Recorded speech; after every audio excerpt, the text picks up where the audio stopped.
Good day and welcome back to another World of Warcraft video. In this video we're going to be taking a look at the best classes to play for Mr. Pandaria Classic and which ones you should consider playing so that you can have the best time. Of course, you should always play whichever class you like the most. That is the most important thing always. So don't worry too much about anything. Always play the class you enjoy more so than just the best. But this is just to give players a bit of guidance as to what could be the best. So we'll start off with tanks. So with tanks, we're looking at probably Brewmaster Monk being close to being one of the best. They can soak damage with stagger. They can basically take big spikes in damage and turn them into very manageable situations. Cake Smash and Elusive Brew really gives them a lot of mobility, and they're probably one of the most mobile of the tanking specs. If you then take a look at Prot Pally is also a great choice. They're good, they're reliable, they can pretty much benefit any composition for a raid, and although they're not the best, they do necessarily feel pretty good in almost every bit of content. They're just really consistent, well thought out classes that work very well. Protection Warrior is also pretty reliable.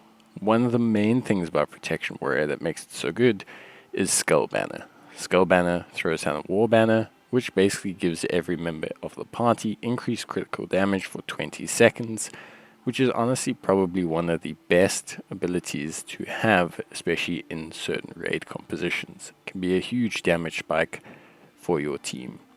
And then finally, the Blood DK. They're famous pretty much as always for their strength against magic damage, especially in classic World of Warcraft.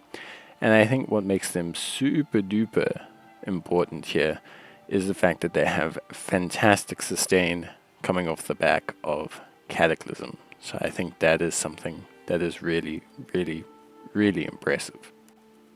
Next we'll talk about healers. So in terms of healers, it's a pretty interesting kind of field. We have Restoration Shaman, which is probably going to be one of the top tier, largely because they have insane HPS, but Riptide, Manatide Totem, Chain Heal were probably all at their best in terms of, their performance and construction in Mr. Pandaria. So I think that was one of the major highlights for them overall. Then if we take a look at Disc Priest healing in MOP is really solid. If you look at things like, for example, the atonement mechanics, which lets you do some pretty decent damage. If you look at things like Power Word Shield and Penance, all of these are really solid and help you out a ton. Then I think that kind of covers the top tier of healers. Mistweaver Monk is also pretty good. So Mistweaver Monk is really quite solid. Monk was honestly pretty good once you got the hang of it. So Mistweaver Monk follows the same kind of trajectory as the other Monk specs. Starting out really strong, Soothing Mist, Upliftment being very good, and then Holy Pally being really solid as well, giving you big heavy target healing with their crits, but also giving you pretty good defensive sweep. Lay on Hands being as powerful as ever, really solid. And finally, Restoration Druid. Basically, they just solid and reliable. Tranquility, Incarnation, Nature's Vigil, all being really solid kind of spells and abilities that give players a lot of consistency overall in like standard performance. So yeah, that should cover the healers. I think that's a pretty good representation of the best. So let's move on to the DPS.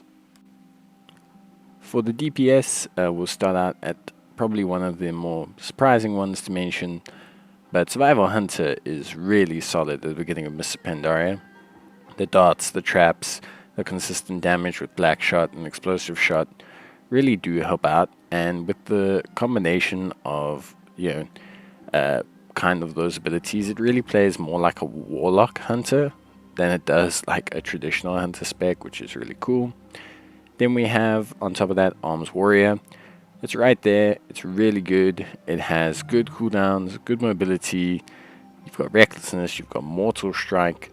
You've just got everything you need. Colossus Smash, really a big one because of the fact that it weakens defenses, which is huge, and just allows you to really do some big damage to certain specific bosses as well. It really comes in handy. Unholy DK, also a really top-notch pick. Unholy DK, really specializing basically in single target damage, and Summon Gargoyle is really one that is amazing, as it really helps you to maintain your dots. Honestly, Summon Gargoyle is probably also one of the cooler lore spells, at least for me, that I found. So I was very, very, very happy with that. The only other one I will mention are two. Retribution Pally. They're just good. They're simple. They don't do anything too crazy.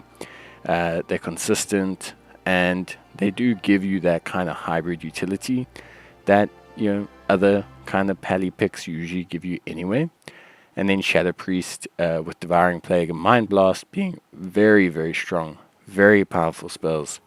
They give you off heals, they give you utility. They're just a good all-rounder to pick that I think players should consider.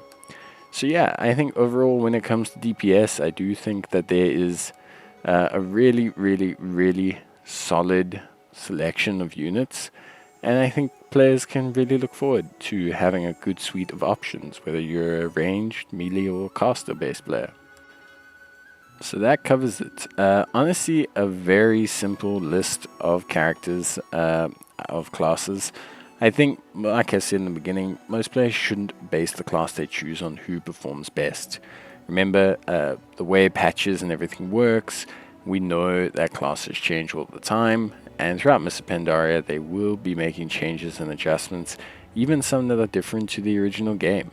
They accelerate certain things for certain classes to bring them more in line, to keep them balanced but easier, things they know they had to change.